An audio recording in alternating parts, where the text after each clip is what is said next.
There are names you aren't supposed to say. They are whispered in hushed tones on playgrounds and around campfires, passed down like forbidden secrets from one generation to the next. These names carry a weight, a darkness that clings to them like graveyard dirt. They're more than just words. They are invitations, keys that unlock doors better left sealed shut, where logic frays and the familiar world recedes. And perhaps the most infamous of these names, the one that has sent shivers down spines for centuries, belongs to a figure trapped behind glass, waiting for someone foolish or brave enough to call her forth. She is a nightmare made manifest, a story that refuses to die. We know her as Bloody Mary.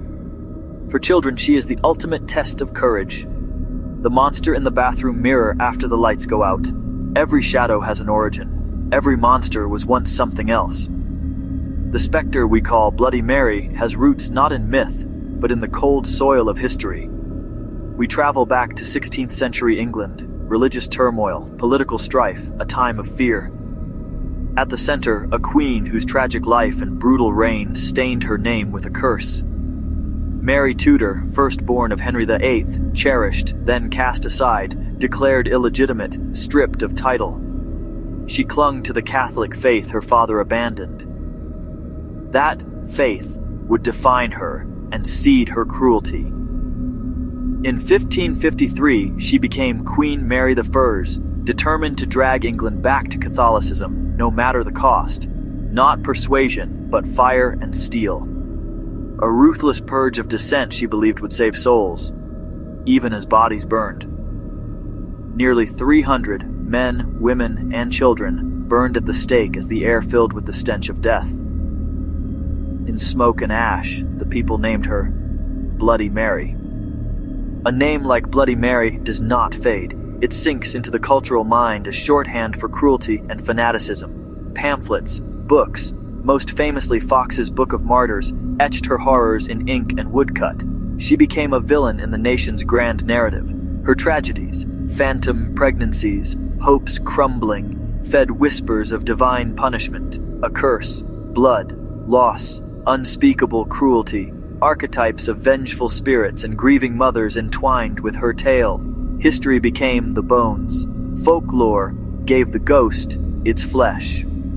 Over centuries, the name detached from the queen and took on a life of its own. A boogeyman to frighten children. The facts faded, the fire remained.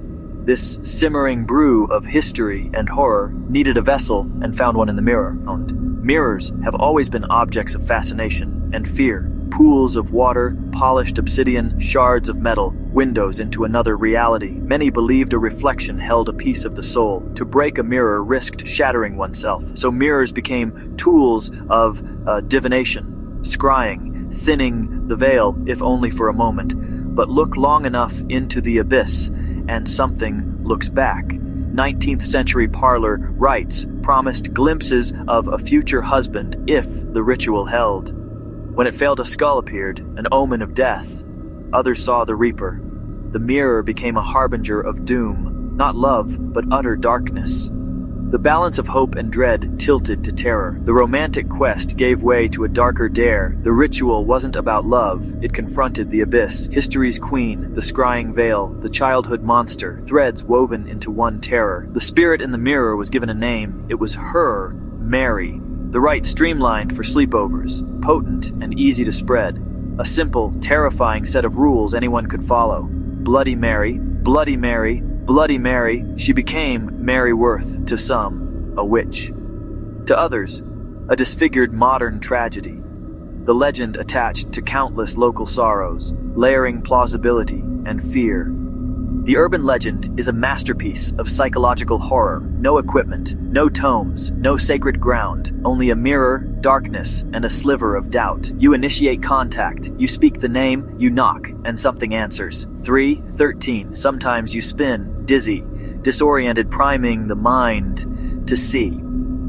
Darkness, flicker, hypnotic chant, spinning, a recipe for confusion. It primes the brain to see things that aren't there or things that are.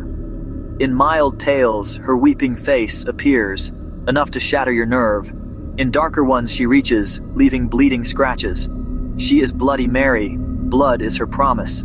The worst say she drags you in, trading places with your reflection. These are not gentle ghost stories. They are brutal and unforgiving. Survivors speak of icy hands, then searing claws. In the light, angry welts, deep parallel scratches, cheeks, arms, back, marks made by long, sharp nails. From nowhere, then come the torments of the mind. Visions of death, yours or theirs, unspooling in an instant. Secrets from the other side the mind cannot bear. The worst whisper of a permanent exchange, hands that grab, not scratch. You are taken into her silent world while something wearing your face walks free. Or nothing happens until days later when she appears in every reflection. She does not attack. She watches. The haunting never ends. In the late 20th and early 21st centuries, she broke free from folklore and playground rhymes. She stepped from the bathroom mirror to the silver screen. Pop culture amplified the legend. Backstory, appearance, and new ways to kill, films and shows echoed the chant, making the ritual a horror cornerstone. The internet poured fuel, creepypastas, YouTube, viral challenges, stories blurring truth and fiction. From Western folklore to global icon, simple, primal fears travel well. Fear of the dark, unease at our own reflection, the power of words, universal anxieties. Pop culture didn't just retell her, it made her immortal. Each generation learns her name, her rules, and feels that flicker of terror in the dark. And so, the legend endures, outliving the queen, outlasting the rights, thriving in modern light. It finds new mirrors in our screens, new voices in the digital ether. It persists because it reflects a truth. We are drawn to the darkness we fear. We whisper forbidden names just to see what will happen. It warns about belief's power, how memory resurrects monsters. The line between worlds may be as thin and fragile as a sheet of silvered glass. Every time the story is told, every dare spoken, the legend grows stronger. It feeds on fear, it thrives in doubt. Mary Tudor's bones are dust, but the idea of her is more alive than ever. The next time you're alone, as shadows grow long, be careful where you look. When your pale face stares back, remember the queen, the rituals, the warnings. You might be tempted to whisper the name, but legends never truly die.